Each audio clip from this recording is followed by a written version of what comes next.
Hey guys, assalamu alaikum. আশা কৰিছো সকলো ভালে আছে আৰু লগতে মোৰ সদায় ভালে। আজি বনাব লৈছো পনীৰ পোলাও। পনীৰখিনি সাইজটো দেখি গম পাইছে। মই যেটো পনীৰখিনি ঘৰতে বনাইছো আৰু ঘৰতে মই নিজে কাটিছো সেইকাৰণে সাইজটো এনেকুৱা হৈছে আৰু লগতে মই পিয়াজ দুটা মিহিনকে কুটি ললো, কাজু, কিচমিচ, আদা এডোখৰ, জলকীয়া দুটা আৰু মটৰ মাহ আৰু লসু গাজৰ এইখিনিও ধুনীয়াকৈ ধুই ললো। এতিয়া কুকাৰ এটা পাতি দিছো। কুকাৰটো গৰম হোৱাৰ পিছত পৰিমাণ অনুসৰি মই তেল দি দিছো। মই ইয়াত চাউল 3টা বনাম, 3 পোৱা। এতিয়া ইয়াত মই লসু পনীৰ কেডোখৰ ফ্ৰাই কৰি ললো প্ৰথমে। এতিয়া পিয়াজখিনি মই ইয়াত দি দিছো। পিয়াজখিনি যেনেকৈ পোলাও বনোৱা যায় তেনেদৰে বনাম আৰু পিয়াজখিনি ভালদৰে ভাজি থাকিব লাগিব। দেখিছে পিয়াজখিনি ৰঙচুৱা হোৱাৰ পিছত মই এতিয়া ইয়াত সব যি ৰেডি কৰি দিছিলো, কাজু, কিচমিচ, সব গাজৰ, মটৰ সব পেলাই মানে দি দিছো তেলখিনিত। দেখিছে এইখিনিও এনেদৰে অলপ টাইম ভাজি থাকিম। দেখিছে ইমান ধুনীয়া কালাৰ হৈছে।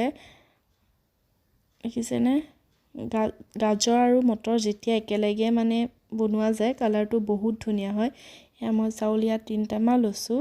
দেখিব পাইছে এইখিনি মই এতিয়া কুকাৰত দি দিছো। এইখিনি ভালদৰে লৰাই অলপ টাইম ভাজি থাকিম। আৰু আপোনালোকৰ তাত যদি ইলাচি আৰু দালচিনি কিবা থাকে দিব পাৰিব। মোৰ তাত নাছিলে সেইকাৰণে মই দিব পৰা নাই। আৰু পৰিমাণ অনুসৰি মই নিমখ দি দিছো। দেখিছেনে কিমান ধুনীয়া কালাৰ হৈছে। দেখোতে খাওঁ লাগি গৈছে। এটো 1 লিটাৰ মগ হয়। 1 লিটাৰ মগ দি মই 3 পোৱা চাউলত মানে এবাৰ দি আৰু ফুল এবাৰ দি আৰু আধা দিছো।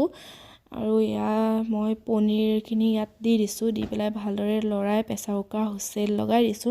ইয়াত মই 2টা হুইচেল মৰাইছো। দেখিব পাইছে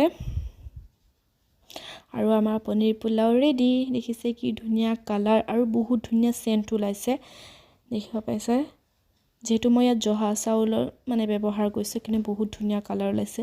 আৰু দেখিছে কিমান ধুনীয়া মানে লাগিছে দেখাটো। এদিন বনাই খাবচোন। যদি ভিডিওটো ভাল লাগিছে লাইক, কমেন্ট, সাবস্ক্ৰাইব কৰিব নাপাহৰিব আৰু লগতে থকা বেল আইকনটো টিপি দিব।